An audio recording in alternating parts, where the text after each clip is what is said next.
Thanks for the intro, Rob. When I was 5, my mother was concerned that I wasn't reading enough. And I remember her telling me that in an interview with my grade 1 teacher, the teacher asked her, well, what's she doing when she's not reading? To which my mother replied, oh, she's too busy making things. And my grade 1 teacher said not to worry, that there'll come a time when she's ready, that she'll stop making things and pick up her books. But I'm happy to say that 23 years later, I still don't like reading, but I am making things. I'm an urban designer and landscape architect, and my work involves making things on a really big scale of designing cities and urban spaces. But the thing that I'm here to talk to you about today is how I think design is one of the most powerful tools we have to address 21st century challenges. My work stands at a really interesting intersection of design and community development, and those are two things that you don't often see right next to each other. And my interest in this has been long-standing. I grew up in a lot of countries around the world, but the moment that really changed my perspective was 10 years ago when I was living in Cambodia. I'd just finished my first year of university and I went over to teach English for a summer. And there was a lady who came to my class. Her name was Srenyat, and she's been a huge inspiration to me. Srenyat lived here. This is the Buang Kak slum in Phnom Penh. If you've been there, you may know the Buang Kak Lake in the central city. You may equally not know it. It's very hard to see. It's home to over 4,000 families. But what inspired me about Srenyat was not her circumstance, but was that despite her circumstance, she made the most of every opportunity presented her. That day after day, she would diligently come to my class, and her fervour to learn was so inspiring. And I remember thinking, if she's able to make so much of her life, despite her circumstances, then what was I going to do with mine? But I knew right there and then that it wasn't going to be English teaching. I'm possibly the world's worst English teacher, and I really needed to start focusing on things that I was passionate about. But that left me with design. So I returned to Melbourne to finish my study. And one of the amazing things that you have the opportunity to do as a designer is to imagine the future. This is Nasdaq in the United Arab Emirates, and it's going to be the world's first zero carbon city. Although the amazing thing about this is, even though it looks incredibly futuristic, is it's not just a visualization. This is actually under construction, which began in 2006. But as I was studying case studies like Nasdaq and had incredible fun imagining concepts for what we could do with the future, the reality of Srenyat's situation was firm in my mind, and I think the reality of our urban future is likely to look much less like this and much more like this. This is Kibera in Nairobi, and I was so excited in the intro video to see that there's actually TEDx Kibera. Kibera is one of the largest slums in the world, home to over 1 million people. I was fortunate enough to do some work with some youth organisations there in 2009. But I think the fundamental shift that we need to see is that if this is our urban reality, then we need to think about completely, fundamentally redesigning design. That if your job, like mine, is to design cities and space, then we need to be equipped with the tools and resources we need to change these cities. And the reason I think this is so critical is we live in incredibly significant times. In 2007, for the first time in human history, half the world's population lived in cities. By 2050, that will be 70%. It's one of the greatest shifts that we've seen in cultural civilization. But what I think is more alarming is not so much the urban growth, but the shape of the city. The UN predicts that by 2050, 25% of the world will live in slums. So in fact, 1 in 4 people will live in a slum or informal settlement. And if you think about it, that's actually going to be the dominant housing type in the world. And are we ready for that? I think it's really interesting to be giving this talk in Melbourne. Australia is one of the most urbanised places in the world. 92% of Australians live in cities. And in a recent study done by The Economist magazine in 2009, looking at global livability, Melbourne scored number 3 in the world. This study takes into account everything from town planning to access to public transport infrastructure. I think in the past Melbourne has been number 1, but we're still ahead of Sydney, so that's still something to be proud of. But 4 out of 10 Australian cities is pretty good, I think, to make the top 10. Just by contrast, some of the least livable cities that were there were Harare, Port Moresby, Karachi, places like this. Now, there's a lot of things that we could say about this, which I won't go into today, but the point that I want to make is that 90% of design resources worldwide, so 90% of the technical innovation that we have to create places like NASDA is being spent on making livable cities more livable. Now that certainly has a place, and I'm not by any means saying that we don't have issues or needs for urban regeneration in Melbourne, we do. But I think you'll agree with me that this spread could be more even. So this is why I believe that urbanisation is our generation's greatest design challenge. I just want to talk just briefly about urbanisation, because we can talk about this as a big thing, as if we're disconnected from it. But urbanisation is a product of a global economy. If you've ever spoken to her on the phone, if you've ever thought about where your clothes are made, where your coffee comes from, we in every day, in so many ways, participate in the global economy.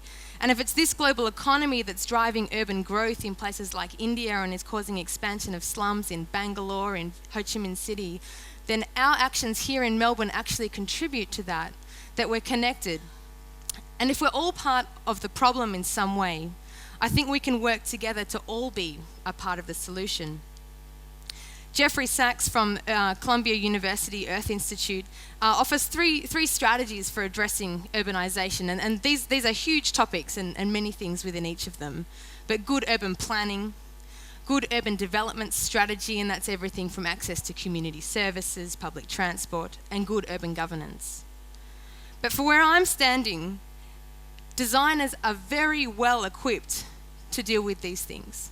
Because with design comes a huge responsibility. If you're a designer, you have the opportunity to design a city for 10,000 people. You have the opportunity to design a school for 1,000 people. And so earlier this year, I founded a design studio called Community Oriented Design, or Co-Design Studio.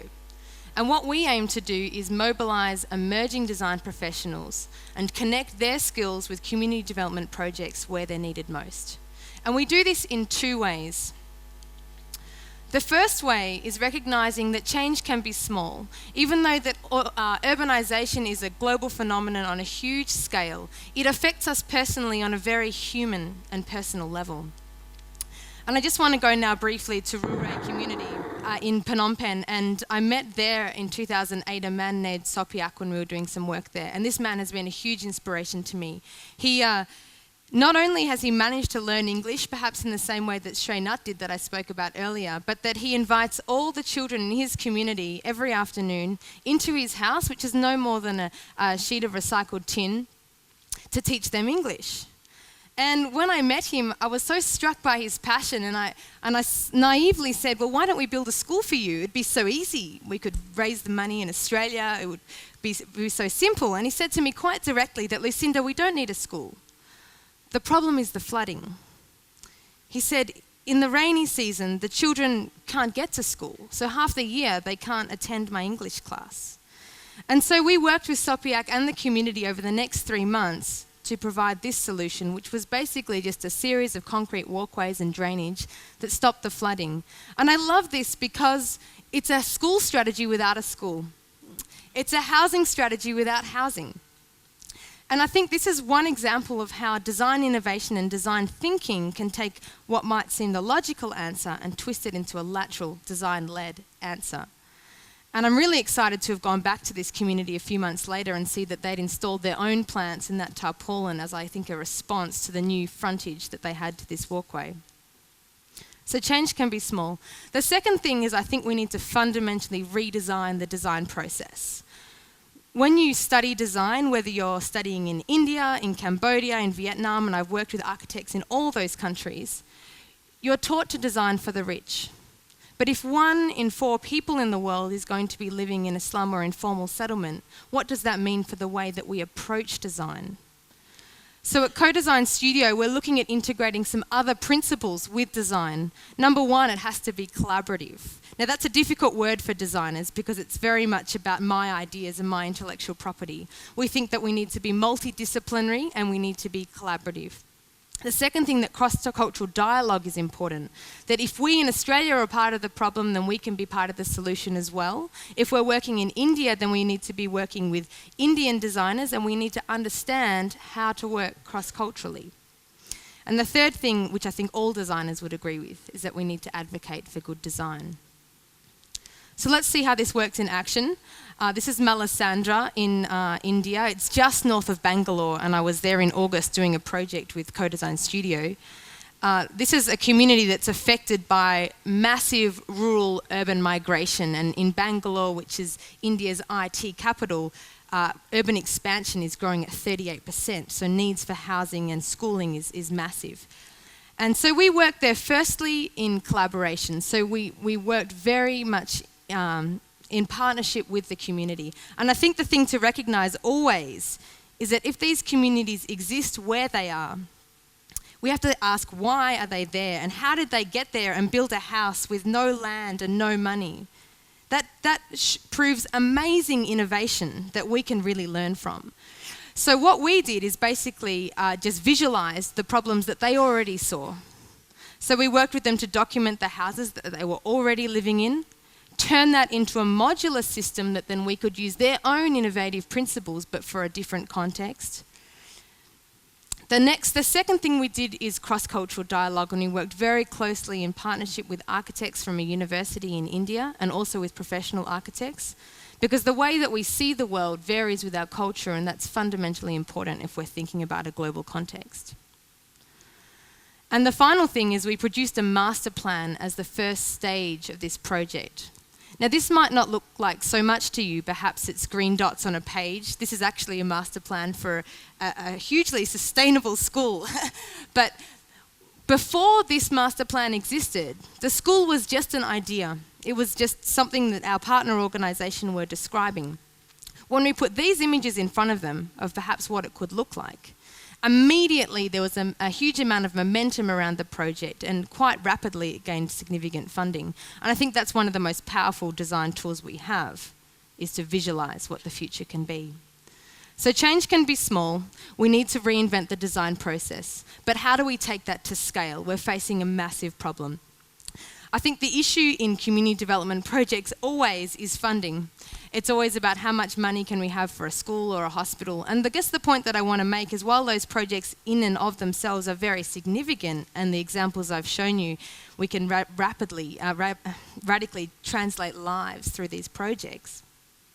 It's only one school or one house. And if we want to have impact, we need to think about innovation. And I think if you think about putting design thinking into that equation, you can catalyse the impact 1,000, 10,000 times. Like I said earlier, as a designer, you can be as one person responsible for shifting how an urban environment works that could affect 1,000, 10,000 people. So I just want to show you quickly how we're doing that now back in Melbourne. So we have a studio based here. We work with design professionals in Australia. We also connect through the internet with design professionals in India and Cambodia. And we take design, but we not only take projects, we take the processes behind those projects and use the internet to have an impact on other projects. Just want to explain quickly how that works. This is one of our projects. It's called Playground Ideas. This is a playgrounds project on the Thai-Burma border. And using recycled materials, we created playgrounds. So this is this project's had a lot of momentum and excitement behind it, but it's still just one playground, and there are a lot of children in the world. So now we're taking the principles behind what that playground is, developing it into like a design-based catalogue that anyone, anywhere can download and make their own, and that's happening. This is another playground that we didn't have anything to do with other than online support. This is how design can have a catalytic impact. So there's two thoughts that I want to leave with you today. One is that design needs to be collaborative. It affects all of us. And I know I've spoken a lot about design, but I love this quote from Tim Brown, who's a famous TEDster, and please look him up if you haven't seen his talk, that design is too important to be left to designers. The power of design is being able to visualize and interpret ideas that already exist, but we need lots of ideas. We need your ideas. The second thing is that this is urgent. And Gatien Siu, who was a former president of the International Union of Architects, said, another 35,000 people arrive in the slums of Brazil every month. You can't wait until Monday to tackle this. This is urgent. This is our reality, and we need your help. Thanks very much.